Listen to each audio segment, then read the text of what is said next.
affected my business might bum everybody out. So maybe we'll save that for the end. I mean, we're down 40% this year and our costs are up 20%. So that's not bueno. So anyway, I went from no customers to 3 customers in the span of a couple months. And once I had those 3 customers, that kind of like got the momentum. So, you know, and a lot of times when you're selling a service or a business, no one wants to be your first customer. They want to be the third person, right? So once I had 3 customers, then I had, you know, when people asked, well, who else are you working with? Now I had people I could brag about. And then, you know, people attract people. And after that, things got going. So it took me about 18 months, but I broke even. And once I broke even, I was able to ditch the night job and then focus on the business completely. So every year, what little money I do make, I just invest into more equipment. And then as we get more equipment, we can handle more customers. I hired some people as I could afford it. And then, you know, we continue to hire more people, more staff means we can get more done. And so you just kind of bootstrap your way forward of investing in the business, hiring more people, paying those people more to try to retain them. But we have 3 facilities. 2 are operational right now. The one that I'm sitting at in Aberdeen, Maryland, which is on a 30-acre farm, and then one in Alexandria, Virginia. My landlord, Pam Hess, is going to speak after this. So we currently are located next to or on Arcadia's facility. And then a 3rd site that we're trying to build in Anne Arundel County. That's been going on for like 8 years, but hopefully one day that'll open. So we now have 25 employees. So it went from the me show to 25 people. We collect and compost food scraps. So homes, offices, businesses, special events, places where people generate food waste. We provide bins, they fill them up with food scraps, and then we collect them. And then we turn that material into something that isn't waste. We turn it into compost and worm castings and all the things you see below. We make like high-end potting mixes and soil products that people want to use in their gardens. So there's a quick overhead view of the Aberdeen facility from a couple years ago. You can see the piles and some of the equipment. It's a 30-acre farm. We use about 3 acres for the composting, and the rest of it is, you know, just kind of open area. We are starting to bring on some people to farm on some of the fields to get more use out of the land and help other people get their start in agriculture. We use positive ASP, which is positive aerated static piles. So we have pipes that are put into all of our compost piles with blowers, and we force air into the piles so that the material we compost gets really hot. So to about 140 degrees today, even though it's flurrying outside, and everything breaks down really quickly without major odors and things like that. So by putting lots of oxygen into the piles, we have really quick breakdowns. So like most composting in your backyard takes about 9 months. At our site, it takes about 90 days. So we're able to kind of optimize the process. And we also do commercial worm composting, which totally a random thing, but it turns out worm poop is a thing that's very valuable. And so we sell out of that product every year. So today, the guys are actually out screening product, getting it ready for next spring to try to get ahead for next year. Our other facility, like I said, we're in Alexandria. We use a very small footprint. This is an old picture from our previous site. We had been in Fairfax, Virginia. Our landlord evicted us in the middle of COVID. Real stand-up move. Good way to support veterans is to throw them off your property in March of 2020. So we now live over with our friends at Arcadia, but a much smaller site. And we actually, if you see, we employ more people because we pick up from residential customers, so smaller bins. So drivers go to more stops. And so we have smaller tonnage down there, but we're able to actually employ more people and create more jobs. So how we make money, like I said, the collection service is a big part of it. People pay us to pick up their stuff. We also have material drop-off. So people pay to drop stuff off here. We have customers that like Waste Management and other trash companies that, you know, those guys have dumpster trucks and they love to haul dumpsters and they don't really care what's in the back or where it goes. So we work directly with large customers to have their stuff brought here by those companies. So a roll-off dumpster truck is $250,000, $300,000, especially when you add the computer systems and stuff. So that way we don't have to buy the truck, but we still get the material, and then we charge a tonnage fee. So we get lettuce, we get brewery waste, all kinds of heavy materials brought to us that way. Special events is a big part of our business that obviously is $0 this year with no special events, but we do all kinds of weddings, music festivals, food festivals, events where people generate waste, whether it's compostable cups and plates or food waste, and then we collect it and haul it away. So we're seeing a lot of emphasis on making events sustainable and hopefully in 6 months that'll all be back on. And then product sales is a big part of the business. So we do bulk and bag sales, mostly direct to consumer, and almost all of it, delivered by us. So we have trucks out every day delivering anything from 1 bag of compost to someone's doorstep up to large dump truck quantities. And then finally, I do some consulting here and there for projects. So when you think about composting in your backyard, you think about fruits and vegetables, maybe some leaves. We do any kind of food. So we not just fruits and vegetables. We'll take meat, dairy, bones, shells. We'll do tons of crabs per week. Right now we're into oyster season and shellfish here in Maryland in the summer. Ton of fish. And we do anything that's certified compostable. So you'll probably see a lot more takeout containers these days that say compostable or, compostable in an industrial facility. We're that industrial facility. So all kinds of, this is actually our busiest time of year. Between Halloween and the Super Bowl is the largest amount of food waste. You think about all the family gatherings, all the large meals, Thanksgiving, Christmas, all the pumpkins that, everyone loved pumpkins October 31st, and now everybody wants them off their property. So we get in truckloads of pumpkins each day. Now at this hospital, a lot of the hospitals, they actually, each employee has a clear bucket. And as you chop carrots and onions all day, at the end of the day, you put all your food waste in your little bucket and your manager comes by and checks it. And so they're trying to manage what are they actually putting in the bins and how can they solve that.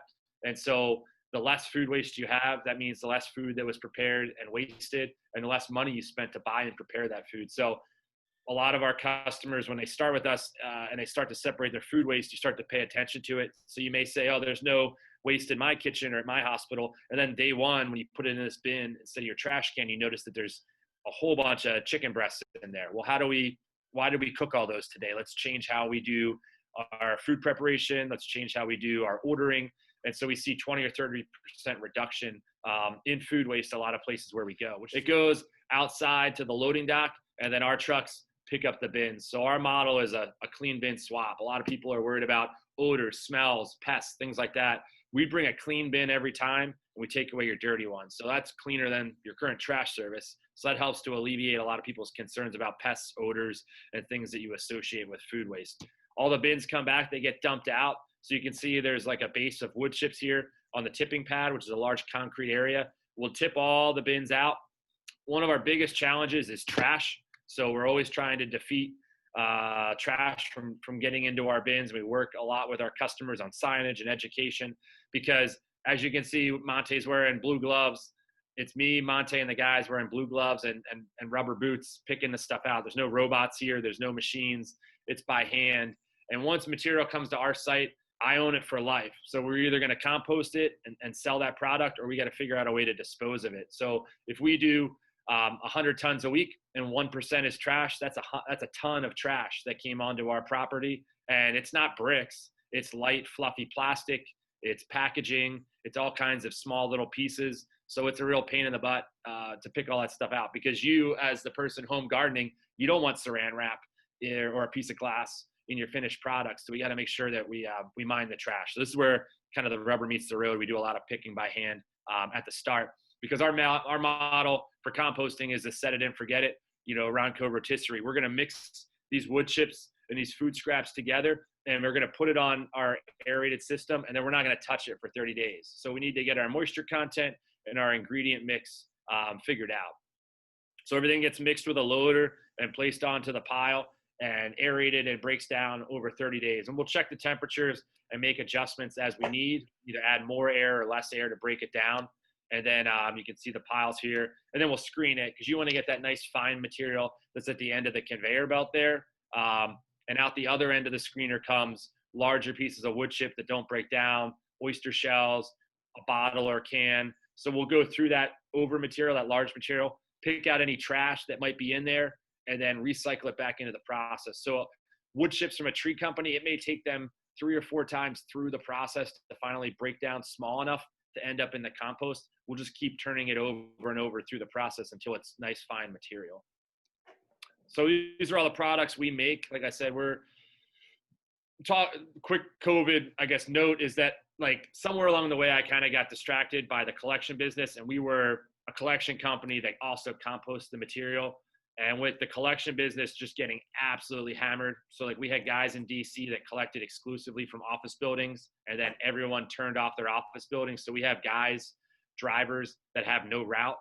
And so we had to figure out how to pivot and keep those, we didn't lay anybody off. We didn't cut anybody's hours. We didn't cut anybody's wages. And we told everybody that at the beginning that we would, if I had to work for free myself, we would pay them, and we have. But what we've refocused on is we're a compost producer that collects stuff as a raw material. And so we hired a soil scientist this year onto our staff, Julie, to help us with QA, QC and bringing out new products. And let's focus on being a product company that happens to collect stuff. And so we've pivoted the whole company this year into that. So these are all the different things we make. The three products at the end are new this year. So for years, people have asked me for topsoil. I've always resisted making it. We're making topsoil now and giving people what they want. We make super soil, which is an enhanced kind of growing media. It has all kinds of organic additives like blood meal, bone meal, a lot of nutrients in it. That's Julie calculates all the ingredients. We did a lot of trials, and it's mostly targeted to container growing and also to the cannabis industry.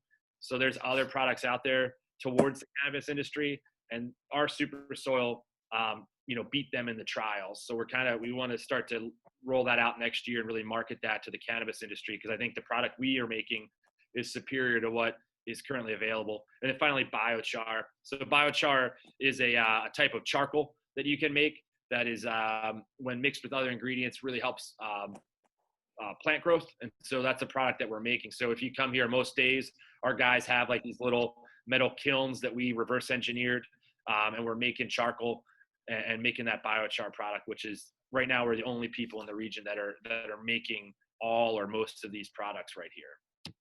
So quick name drop on people we work with. Only reason I throw this up there is just because you can see the diversity of people.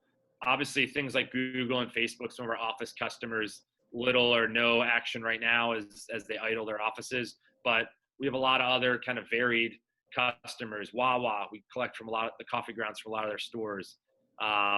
Pompey and Olive Oil, we collect from their olive oil production facility. McCormick Spice Company. So some of these companies are doing great because of COVID. Other people may be struggling a little bit. So kind of interesting when you think about, for us, is food waste. There's food waste everywhere, whether it's a college campus, it's a store, it's a food manufacturing facility, kind of a varied, it's not just one sector that's a potential customer for us for collection.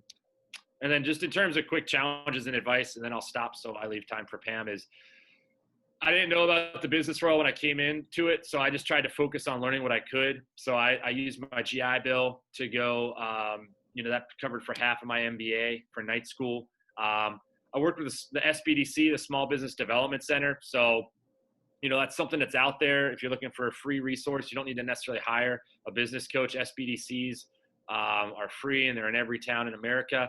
I had really limited funds. So like in this industry, if you look up Prince George's County, Montgomery County, Maryland, these big municipalities, they have multi-million-dollar budgets. Howard County, Maryland has spent over $6 million on a county facility that does less material per day than my little operation in my backyard here in Aberdeen. So I don't have $6 million. I don't have 10% of $6 million. So we reverse engineered things, and that's how you can look at things. When you have investors and you're a startup and you have lots of money, you figure out ways to spend your money. When you're poor and you're bootstrapping, you just figure out how to get stuff done. And so that's kind of what we do, is we reverse engineer all kinds of stuff. We buy used equipment. I think the biggest thing is there's a difference between being cheap and being thrifty. So I don't ever want to be cheap. I like to be thrifty. So don't go buying junk, buy good stuff, but keep an eye on how you can get a good deal. Finding good employees, that's always a challenge for us. This is really tough, dirty work. And everyone tells me that I love work. I wish I could work 8 days a week because I love working so much. And then they come out here and they don't make it through the 4-hour tryout. So we make everybody do a tryout. And most people are like, okay, cool. I'm going to get, the last guy we had went to go get water from his car. And then like it had been 10 minutes. We looked around the corner. He just drove away.